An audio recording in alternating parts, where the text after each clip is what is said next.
60 ans après la mort d'Édith Piaf, ses héritiers reviennent sur les rumeurs concernant la mort de la chanteuse. Cela fait 60 ans que la môme s'en est allée.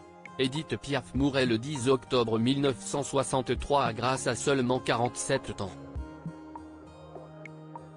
Les héritières de la chanteuse, Kristi Lhomme et Catherine Glavat, ont accepté de se confier à nos confrères du Parisien.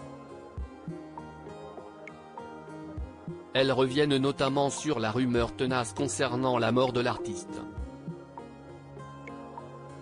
Kristi Lhomme avait écrit un livre sur la môme pour redonner à mon frère la place qu'il mérite et contredire certaines bêtises qui avaient été racontées comme le fait qu'Édith Piaf soit morte d'un cancer alors qu'il s'agit d'une rupture d'anévrisme. Elle se souvient aussi des derniers jours de vie d'Édith Piaf.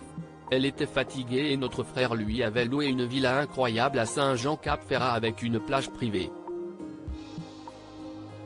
Ce jour-là, nous avions décidé de lui faire des cadeaux et une surprise avec Francis Lai, jouant à l'accordéon. Ce 14 juillet 1963 restera marqué dans la mémoire de ses héritières. Kristi Lhomme se souvient aussi des derniers instants de vie d'Édith Piaf, entourée par son second mari Théo Sarapo.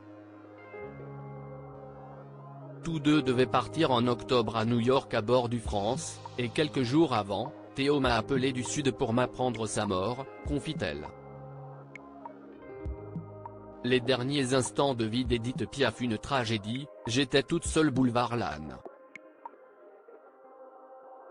Il m'a dit, n'ouvre à personne. Nous arrivons en ambulance. Ils sont arrivés la nuit, il la portait dans ses bras et l'a allongée sur son lit. Et sa mort a été annoncée au petit matin. Il voulait qu'elle repose chez elle. Pour qu'elle reçoive l'hommage à Paris. Des confidences bouleversantes au sujet de celle qui berce encore certains moments de notre vie. 60 ans après sa mort, la voix d'Édith Piaf résonne toujours chez les Français.